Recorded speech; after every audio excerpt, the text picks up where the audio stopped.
Can you introduce yourself? My name is Darren Douglas. I'm 32 years of age, and I'm a Jamaican currently living in Canada. When were you diagnosed with sickle cell disease? So in Jamaica, sickle cell testing is done at birth, right? So I was diagnosed at birth. How did you or your loved ones realize something was wrong? I think it was at a young age because going to the doctor, you know, more than the usual, and I was hospitalized at a young age too. So I know that something was different, and the fact that I had like intense pain, like excruciating pains, right? And that I had to dress warmly. Yeah. What was it like growing up with sickle cell disease? Do you think you missed out on a normal childhood? I I wouldn't say I missed out per se. I had a normal childhood, adolescent life. In terms of, if you want to say missed out, in terms of sporting activities, I couldn't do as much as my year group, my peers. So that's the only thing. And I knew within myself that I had a limit, so I knew I couldn't overdo it. So when PE time, or when it was lunch or recess, whichever one you call it over there, I would play. I would play with my friends, But after a while, I know I had to, cut it short. If lunch or PE was for an hour, I couldn't do the entire hour. I could do like maybe 50 minutes. Or if I even do the entire hour, I would have to pace myself. I couldn't overdo it. What about adolescence? When you're in primary school, you're more spoon-fed. You know, but when you reach high school, it's a different scene, responsibilities upon you, and not everyone is as what I call it now, aware of the illness or exposed to it. So not gonna say nothing in terms of teasing, but people will be like, wondering why I couldn't do certain activities. Like even when it was PE time, you would really find me doing swimming. When it was swimming, the swimming section, you would find me doing swimming. And when there are times when I was hospitalized, people would be concerned and wanted to know the reason behind my hospitalization. When I told them that it was sickle cell, everybody was like, "Huh? What's that?" And as we going through high school, doing biology, you learn about different sicknesses, illnesses, and then that's one of the illness that came up. And then, I would be like the quote unquote spokesperson on that topic. So yeah. What does a crisis entail for you? Well, I guess it's different from each person with sickle cell, but in general, a crisis is when you have pain, like pain in your joints, right? So it just comes upon you. Well, it depends. You have certain triggers. Like sometimes, for some people, it's the weather. Some people, it's stress. Can be another illness. Say like you have an infection, or so normally you just feel this pain most time. For me, when I was younger, I used to feel it in my legs, arms. But as I grow older now, I mainly feel it in my lower back area, right? And it depends. Most times the doctors ask you to rate it, but there are times when it's just 10 out of 10. It's very excruciating pain. We have to take pain medication, and I'm not talking like the regular Panadol or Advil. Mostly you have to get like maybe um, morphine, or one of those stronger painkillers to quell the pain. Right. How often do you have to do consultations with your doctor or health professional? What treatment do you receive?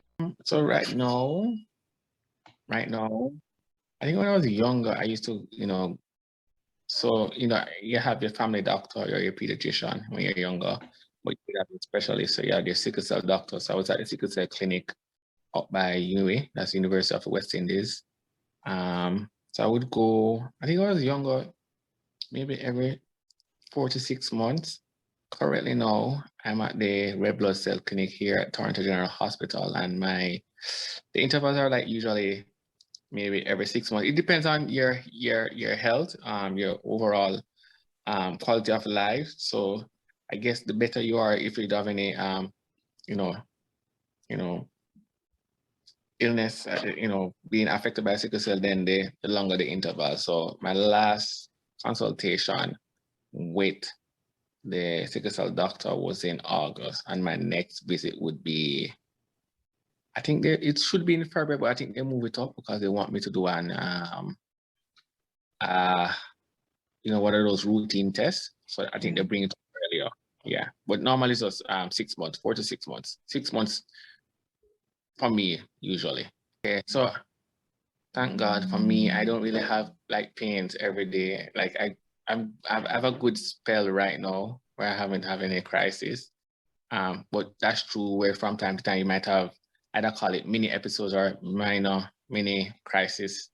And normally for me, I have oh God, I can't remember the medication name right now, to be honest. It's is it Cetamol 3 or Panadol 3? One of those painkillers, but the stronger version of them. Right. So like when I was in Jamaica, one of the ones that I usually take was Panadine, right? That's a mixture between Panadol and codeine. And then, so it depends on the pain level. So if it's maybe minor, like nothing too intense, excruciating, you take a regular painkiller, like a Panadol or a Cetamol or Advil or Tylenol. As it goes up, then you get the stronger painkillers. And then if it's very excruciating, then more likely you have to go to the hospital to get like the bigger pain meds, as I said, morphine and such. But normally just the over-the-counter painkillers when it's minor. And then normally when you do your consultation, the doctor usually prescribe those stronger painkillers, so you could have it just in case you go in a crisis that could, quell the situation from early. Have you ever faced discrimination in the healthcare practice because they thought you were a pain medication addict? Yeah, that's true. Most times, and especially living here in Canada, because sickle cell is predominantly African descent, Mediterranean descent, disease. So being a predominantly white country, yes, they're taught it, but they're not exposed to it, right? So when you come in, they will look at you, or even yourself, because you're growing up, so you know the medications, right?